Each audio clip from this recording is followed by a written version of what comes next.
Hello student, आशा करते हैं आप सभी विद्यार्थी सकुशल स्वस्थ होंगे।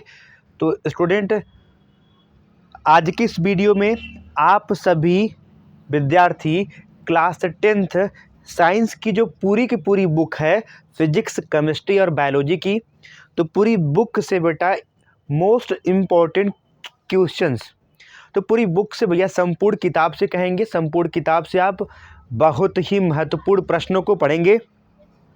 तो स्टूडेंट, तो चलिए आज के इस धमाकेदार वीडियो की शुरुआत करते हैं। तो जिसमें आप सबसे पहले केमिस्ट्री को टारगेट करेंगे और केमिस्ट्री के बाद आप टारगेट करेंगे फिजिक्स को और लास्ट में आप टारगेट करते हैं बायोलॉजी को। तो स्टूडेंट, इस वीडियो को यदि आप पहली बार हमारे यूट्यूब चैनल से जुड़े हैं तो सब्सक्राइब करके और इस वीडियो को पूरा देखिएगा। और इस को लिखने में बेटा मुझे तकरीबन 2 घंटे लगे हैं वाइट बोर्ड पर। तो चलिए आज की इस वीडियो की शुरुआत करते हैं। सबसे पहला आपका प्रश्न है केमिस्ट्री से कि वायु में जलाने से पहले मैग्नीशियम के फीते को साफ क्यों किया जाता है। यह आपका पहला प्रश्न है बेटा, वो भी केमिस्ट्री से, कि वायु में जलाने से पहले मैग्नीशियम के फीते को साफ क्यों किया जाता है। उसके बाद दूसरा जो आपका प्रश्न है, संतुलित रासायनिक समीकरण क्या है तथा रासायनिक समीकरण को संतुलित करना क्यों आवश्यक है। तो यहाँ पे जो प्रश्न आपको दिखाई दे रहे हैं ये 4 नंबर और 6 नंबर वाले प्रश्न हैं। ठीक है बेटा आपका। उसके बाद तीसरा आपका प्रश्न है, ऊष्माक्षेपी एवं ऊष्माशोषी अभिक्रिया का अर्थ है। भैया डेफिनेशन देनी है आपको, परिभाषा देना है यहाँ पे, किसकी, ऊष्माक्षेपी की और ऊष्माशोषी की। अगला जो आपका प्रश्न है, श्वसन को ऊष्माक्षेपी अभिक्रिया क्यों कहते हैं। पांचवा आपका प्रश्न जो है केमिस्ट्री से, लोहे की वस्तुओं को हम पेंट क्यों करते हैं। उसके बाद आपका छठवां जो प्रश्न है, निम्न पदों का वर्णन कीजिए। संक्षारण और दूसरा आपका है विकृत गंधिता। ये दोनों ही बेहद ही महत्वपूर्ण प्रश्न है बेटा। उसके बाद सातवां जो प्रश्न आपका है, अम्ल तथा क्षारक की आधुनिक अवधारणा क्या है।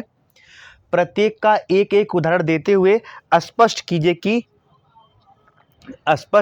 कीजिए और संबंधित रासायनिक समीकरण को भी लिखना है। भैया आपको यहाँ पे अम्ल और क्षारक की आधुनिक परिभाषा देनी है और एक एक एग्जाम्पल देने हैं और इसके रासायनिक समीकरण भी देना है। ठीक है स्टूडेंट आपका। उसके बाद देखिए आपका यहाँ पे हमने ऑप्शनल रखा है, या आपका विरंजक चूर्ण है, या आपका खाने का सोडा, या धावन सोडा है। इन तीनों में से भैया एक आपका जरूर आता है। रासायनिक नाम तथा अणुसूत्र लिखिए, इसके बनाने की विधि का केवल भैया क्या आपका रासायनिक समीकरण लिखिए। या तो आप विरंजक, देखिए भैया 7 सेट होने हैं पेपर में, 7 सेटों में आपका हो सकता है तीनों मिल जाए। ठीक है, तो आपका तीनों ही बेहद ही महत्वपूर्ण है। कौन कौन सा, विरंजक चूर्ण, खाने का सोडा जिसे आप बेकिंग सोडा भी कहते हैं, बेकिंग पाउडर भी कहते हैं, या धावन सोडा का। देखिए ये तीनों अलग अलग हैं, तो इनका रासायनिक नाम, अणुसूत्र और इसके बनाने की विधि का केवल रासायनिक समीकरण लिखिए। उसके बाद देखिए अगला आपका यहाँ पे प्रश्न है, धातु तथा अधातु किसे कहते हैं तथा इनके 4 प्रमुख गुणों को लिखिए। धातु और अधातु की परिभाषा देनी है, उसके बाद इनके 4 प्रमुख गुणों को लिखना है। तो भैया मैंने आपको क्लास 10th की जो पूरी बुक से मोस्ट इम्पॉर्टेंट अंतर भी बता रखा है, मैं डिस्क्रिप्शन में या उसकी अलग से या इस वीडियो की ही मैं प्लेलिस्ट अलग से बना दूंगा। ठीक है बेटा। उसके बाद खनिज बहुत ही महत्वपूर्ण है, इसको स्टार लगा दीजिए, टिक लगा दीजिए बेटा आपका। खनिज अयस्क तथा गैंग को उदाहरण सहित परिभाषित कीजिए। अगला आपका है धातुओं की सक्रियता श्रेणी या अभिक्रियता श्रेणी भी कह सकते हैं, वैसे फिलहाल आप सक्रियता श्रेणी ही कहेंगे, से आप क्या समझते हैं। 12वां आपका है साबुन क्या है, फिर इसको बनाने की विधि को समझाइए। 13वां आपका है मिसेल पर संक्षिप्त टिप्पणी कीजिएगा, मिसेल पर संक्षिप्त टिप्पणी कीजिए। ठीक है बेटा। तो ये रहे आपके पूरे के पूरे टॉप 13 पूरे केमिस्ट्री की किताब से भैया, पूरे केमिस्ट्री की किताब से टॉप 13 ऐसे प्रश्न जो आप तैयार करके जाइए। 100% बेटा आपका यहाँ से ही क्वेश्चन बजने ही बजने हैं। ठीक है बेटा, भरोसा रखिए और उम्मीद करके पूरा इसको तैयार करके जाइए, आपको कोई भी दिक्कत नहीं होगी। ठीक है स्टूडेंट, अब आपको ले चलते हैं फिजिक्स के तरफ। ज़्यादा नहीं, केवल मैं इम्पॉर्टेंट प्रश्नों को ही रखा है बेटा हमने आपके लिए। फिजिक्स में देखिए आपका प्रकाश के अपवर्तन से आप क्या समझते हैं तथा प्रकाश की उत्क्रमणीयता को भी समझाइए। दो चीज़ आपका इसमें भैया, प्रकाश का अपवर्तन और वही प्रकाश की उत्क्रमणीयता, दोनों को ही अच्छे से सुस्पष्ट करके आपको इसकी डेफिनेशन अर्थात परिभाषा देनी है भैया। उसके बाद सबसे ज़्यादा प्रेजेंट टाइम में वायरल हो रहा प्रश्न आपका, उत्तल तथा अवतल लेंस के प्रथम एवं द्वितीय मुख्य फोकस को किरण आरेख सहित परिभाषित कीजिए। बेटा लाइट हो सकता है चमक रही हो, बट मैं क्वेश्चन बोल रहा हूँ, आप अच्छे से सुनते चलिए और यदि आप लोगों का सहयोग रहा तो मैं इसका 2 या 3 दिन में पूरा का पूरा सल्यूशन आपको प्रोवाइड कर दूंगा। उसके बाद देखिए ये आपका जो प्रश्न है, उत्तल तथा अवतल लेंस के प्रथम एवं द्वितीय मुख्य फोकस को किरण आरेख सहित परिभाषित करना है भैया। डायग्राम भी बनाना है, डेफिनेशन भी देनी है। उसके बाद नेत्र की समंजन क्षमता का क्या अर्थ है। ठीक है भैया आपका। उसके बाद निकट अथवा दूर दृष्टि दोष, दोनों में से भैया एक आपका आएंगे, या तो आपका निकट दृष्टि दोष आएगा या तो आपका दूर दृष्टि दोष आएगा। हमने दोनों को एक ही कंबाइन कर दिया है ताकि आपको कोई प्रॉब्लम ना हो। किसे कहते हैं, इस दोष का निवारण किस प्रकार किया जाता है, किरण आरेख द्वारा स्पष्ट कीजिए। 6 नंबर का काफ़ी ज़्यादा पॉपुलर प्रश्न है बेटा। उसके बाद फिजिक्स से आपका यहाँ पे है, प्रतिरोध क्या है, यह किन किन बातों पर निर्भर करता है। उसके बाद नीचे दिए हुए समीकरण को सिद्ध कीजिए।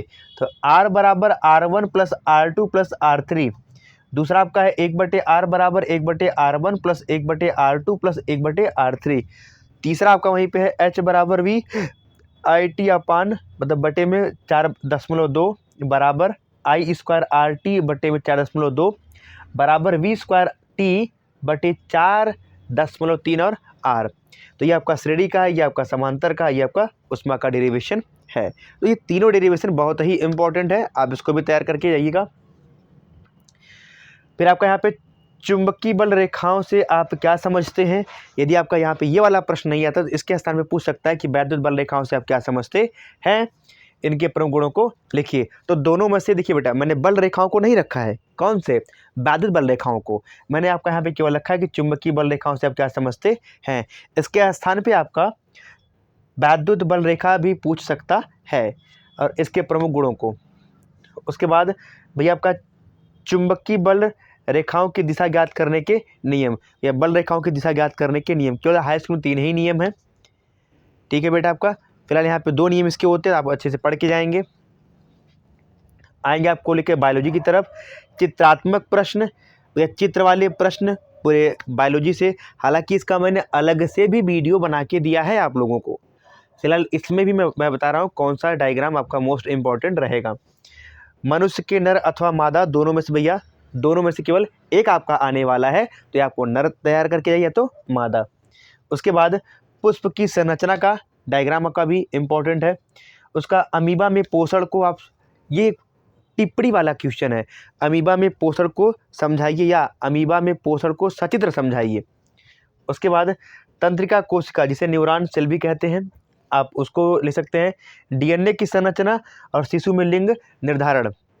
ठीक है बेटा, आप इसको भी समझाना है। उसके बाद मेंडल के नियमों को सचित्र समझाइए। मेंडल के नियमों को 3 नियम है, आपको अच्छे से समझाना है। ठीक है भैया आपका, जैसे आपका हो गया पृथक्करण का नियम, स्वतंत्र अपविभन का नियम। ठीक है, तो तीसरा आप लोग गेस कीजिएगा कौन सा नियम होगा। उसके बाद गुणसूत्र पर टिप्पणी दीजिए।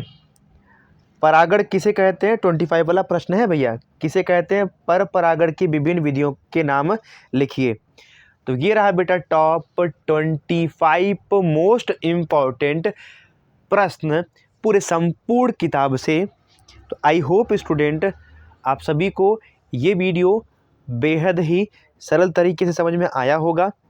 तो जैसा कि आप देख पा रहे हैं, अभी हमारा जो स्टूडियो सेटअप है वो काफ़ी ज़्यादा छोटा है और आप देख सकते हैं उतना ज़्यादा मेंटेन नहीं है। फ़िलहाल मैं आप सभी के लिए संघर्ष कर रहा हूँ, तो आपसे भी यही उम्मीद करता हूँ कि भैया आप लोग भी हमें सपोर्ट करेंगे और आगे की तरफ ले जाएंगे।